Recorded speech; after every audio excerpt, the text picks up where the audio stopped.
Hello everyone, welcome to another episode of Magic Arena Run. It's midweek Magic and they're giving us the Brawl Builder Challenge. So this is pretty much actually for foundations, this is a very deep Brawl Builder Challenge. You pretty much have to use a commander that was printed in foundations, and they've given us quite a lot that's printed.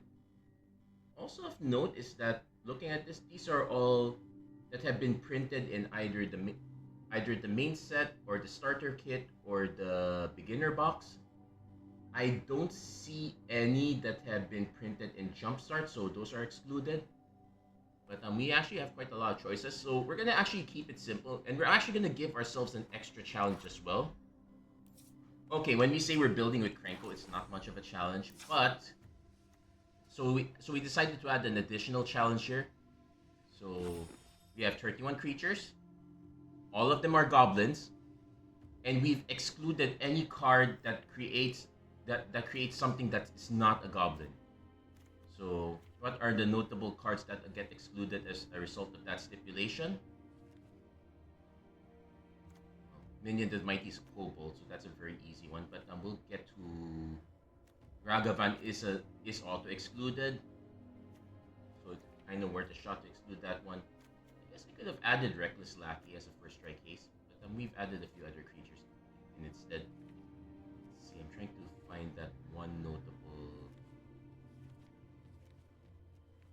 notable exclusion. You've excluded quite a lot of very of decent creatures that we could have added. Goro is also a notable exclusion. I would have run this just for the creatures you control gain haste, but it also happens to incidentally make a 5/5 red dragon spirit creature token, so we are excluding that. And it does allow us to try a lot of other things, to try out a lot of other cards. And it also limits our use of removal spells and whatnot. So let's do a very quick dive into the deck. Let's take a quick look on that one. Here we go. So we've trimmed down the curve so that our pretty much highest cards are just Siege Gang Commander, which is pretty much solid, and a Goblin Influx Array from from last year's Alchemy. This one is a way to generate all sorts of goblins. Yeah, I'm just gonna do a double check because I haven't gotten to play this one. Yes, they're all goblins, so so this one definitely stays. We do have a few cards from Jumpstart, like General Kriat the Boltbringer. This one's always worth a shot. Making more goblins is good. Pashalik Mons from Modern Horizons.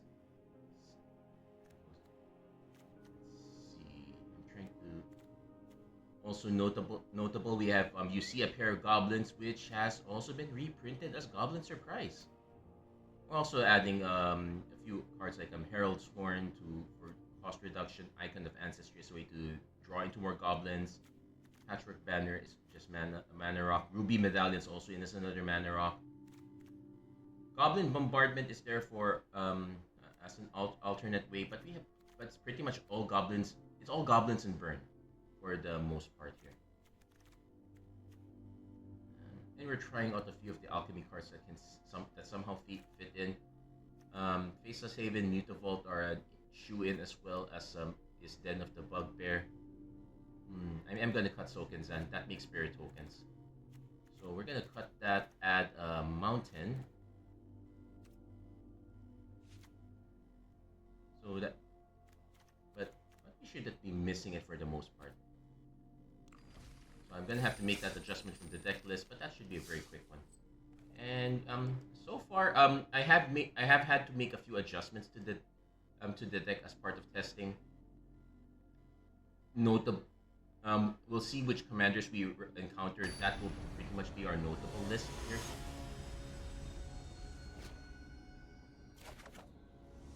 Alana Elena, okay, this one's relatively fine. I've seen people run this as the Bard deck. We can start with this.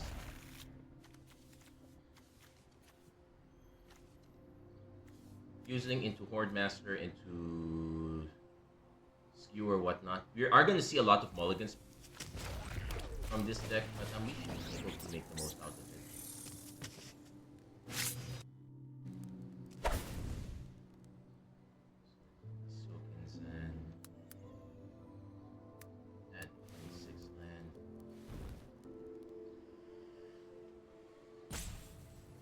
Opponent just started timing out, so that's super weird. I did not expect that.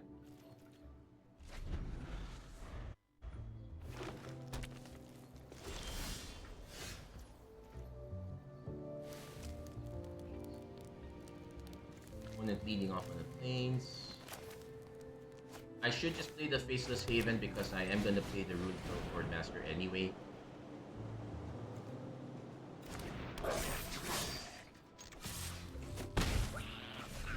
Now this is okay. This is a death check, but we should be fine for the most part.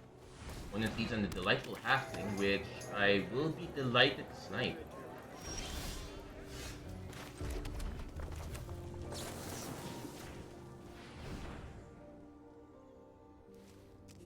Bad for our opponent. They obviously drew this one. They would have wanted to play this first.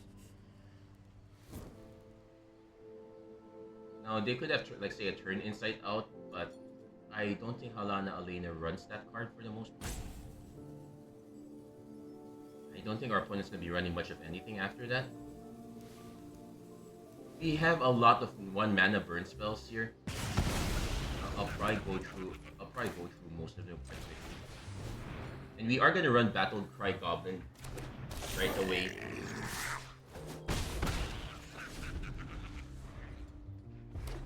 We do have a free skewer if our opponent decides to play a creature.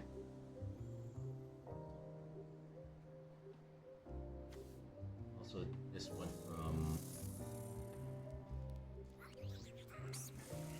from Dominaria United.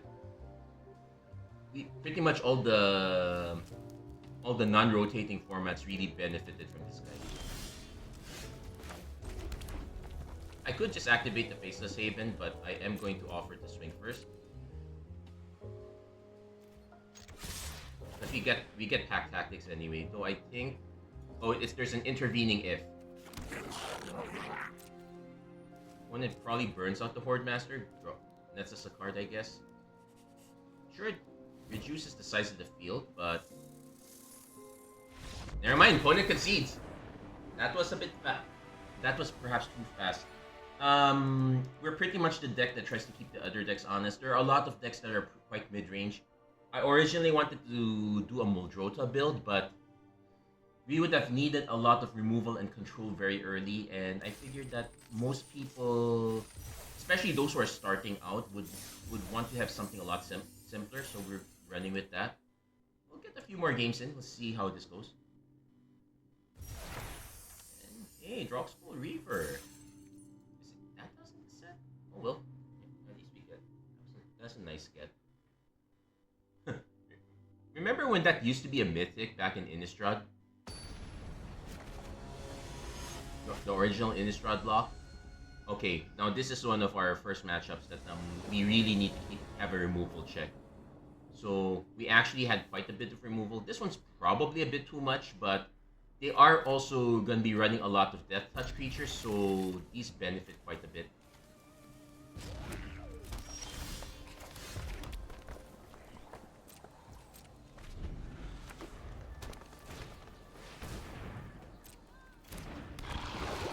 Our opponent to lead on that.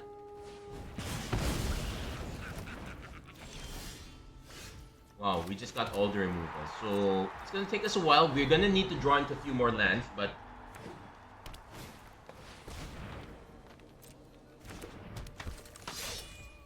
now they could have protection, so I'm just gonna. Also, it's nice to have a Sweet Dubious Monarch as a possible out. Okay, they did not have the protection check, so we can now kind of buy time a bit.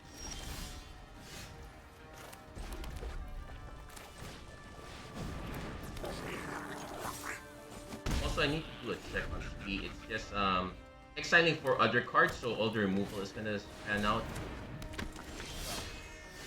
We got Goblin Morale Sergeant, but we're gonna Molten Impact this.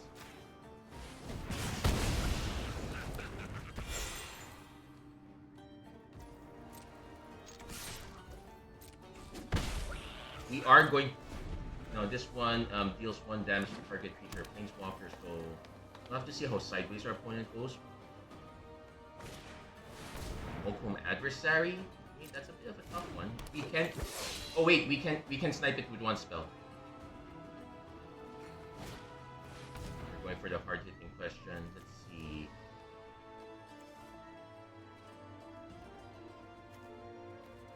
It's the only one you can cast anyway, so we can snipe it. And for just enough. And that counters their hard hitting question. And let's see, you got form. So I could cast Squee right away, but yeah, let's just cast Squee right away.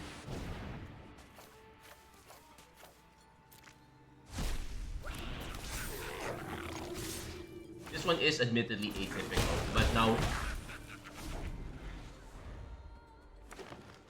our opponent goes for the dissection tool.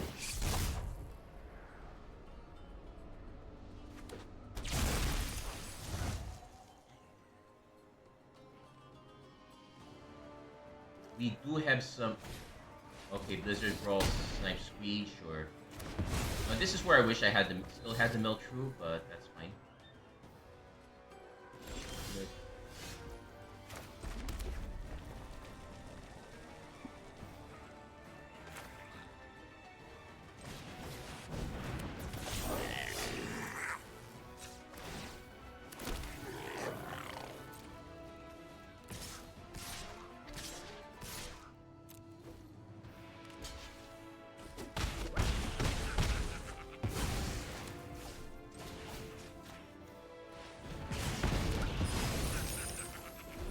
Yeah, and opponent finally gives up. They still had 1 more shot at Finn, but we were going to go super sideways at that point. Also, our opponent only hit forests. Typically, there are some lands that there is Rogue's Passage that allows you to make a creature unblockable. That's usually what goes with Finn the Fangbearer very well. It's because of the tree toughness that I made an adjustment to my removal suite from the my original design. Lots more spells that can hit tree toughness. I did end up cutting more goblins, but as you can see, we just needed a few. We didn't need to have a lot. Tatyova, this one's gonna be ramped for sure. So this is also another 3-mana target. So oddly enough, Prospector into Scallywag. If we have to, we can sack.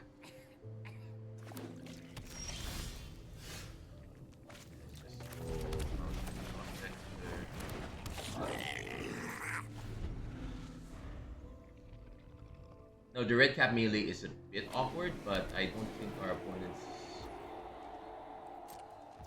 No, they could just have a counter spell.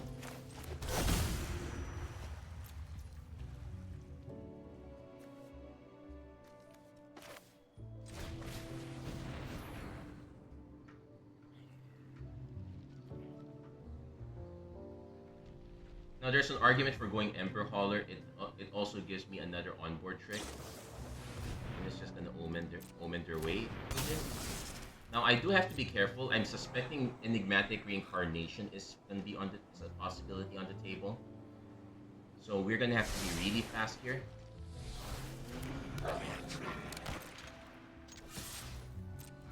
I'm hoping to hit another land. Admittedly, there is a glut of 3-drops here. The alternate plan would be. One is just gonna consider. Okay. Red cap melee is just target creature or planeswalker. We kind of have to have it because there are certain decks that we have to worry about.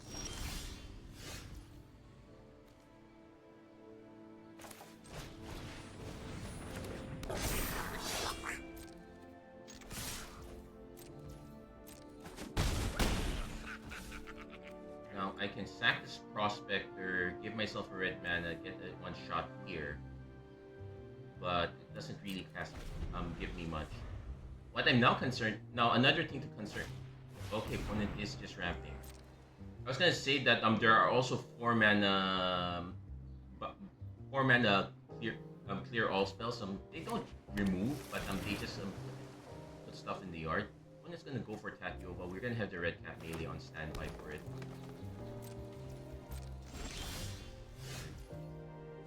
I could pitch the Anguish Recollection just to hope to hit the land.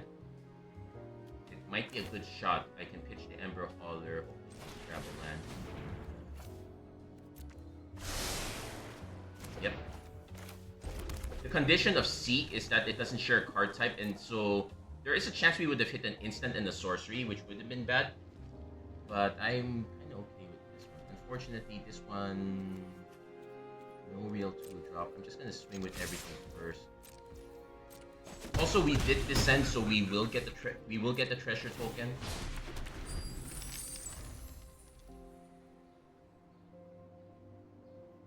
Our opponent could just go Tatiova.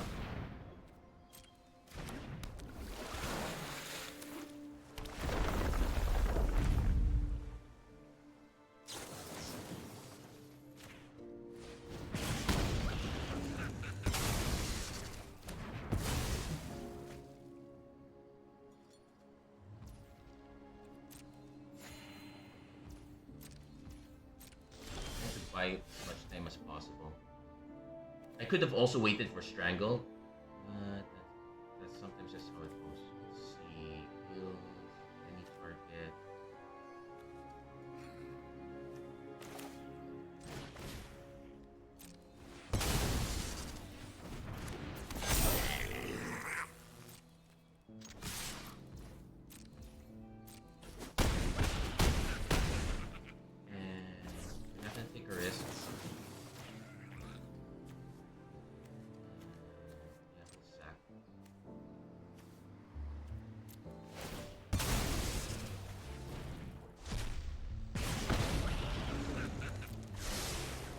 There we go. We managed to get there.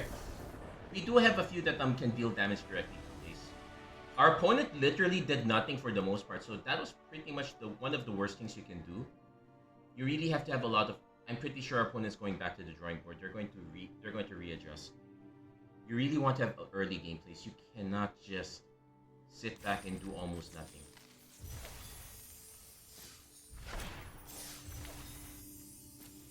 Let's see the Fire Annihilation. Let's do one. Let's see if we can get one more win. Yeah, this is. But yeah, for the most part, you really want to.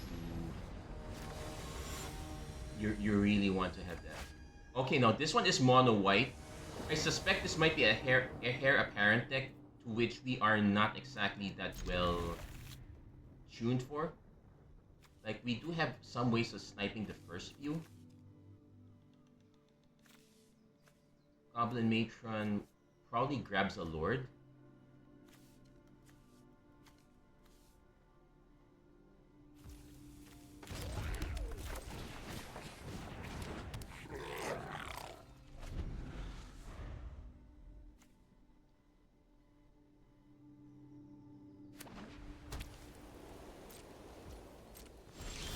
We're gonna go Praetor Maker.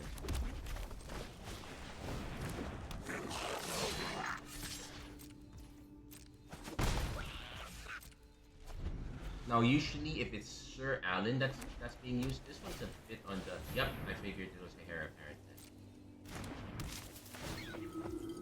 Now we can just snipe this. We definitely will snipe this one with.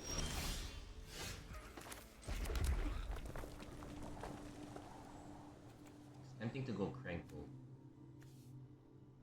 Actually, what we will do is play General Creep.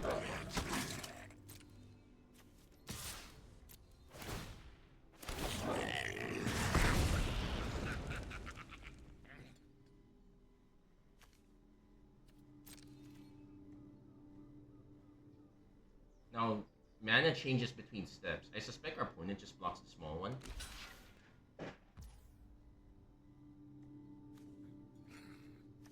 So I probably just end up sacrifice.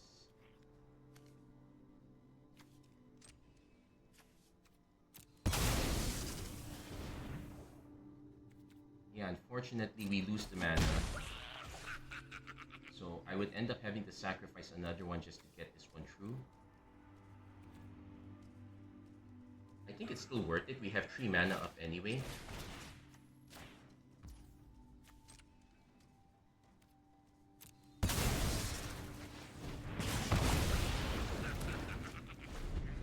Unfortunately, we went first, so no treasure token. Otherwise, that would have been a much easier decision. If we hit one more mana, I might just swing, use Crater Maker to snipe the next Heir Apparent. One is probably gonna be looking to get rid of General Creed first.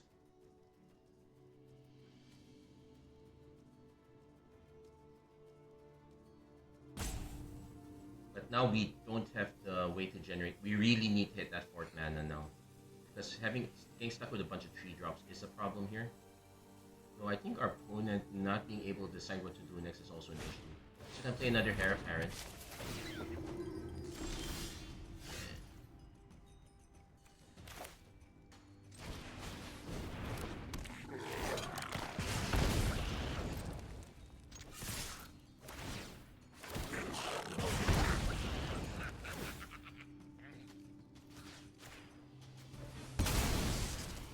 This helps us because the Enterprising Scalawag now gets the treasure token.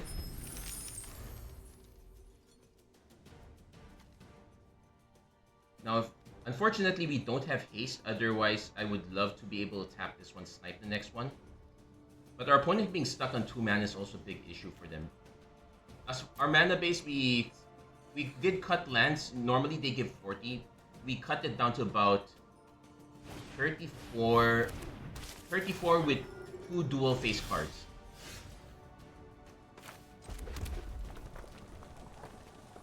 So we actually have 5 mana. Now I'm trying to remember what the cycling cost of the other card is. Because I can actually just swing.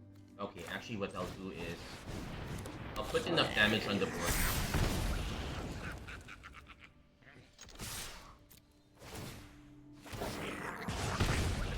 I'll put enough damage on the board that even if they do block, actually Krenko would really wipe this one. But we had enough of an early start. Our opponent, as you can see, that was how important it is being able to remove the first Heir Apparent.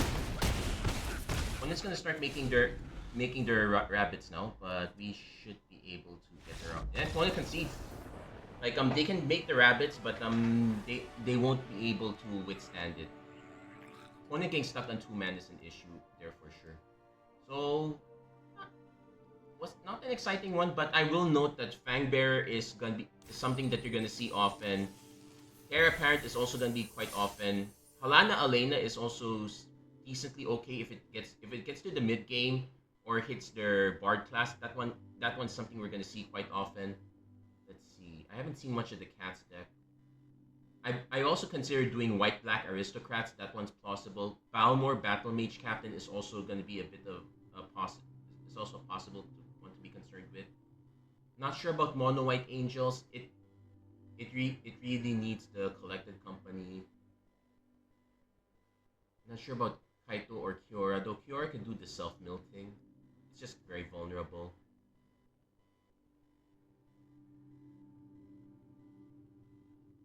Yeah, that's pretty much it. I guess the Tatiova deck earlier would have been they just had a really bad opening hand to stand with. I guess for Elves, Latrell would be a good fit here, though as another go wide option. That one I would have also considered a bit. But anyway, that's gonna be it for this episode of Magic Arena Run. If you like what you saw, please don't forget to like, share, and subscribe, turn on notifications and whatnot. And as always, thank you guys so much for watching. I hope to see you guys again next time. Take care, God bless, stay safe wherever you are. Have a great week, everyone.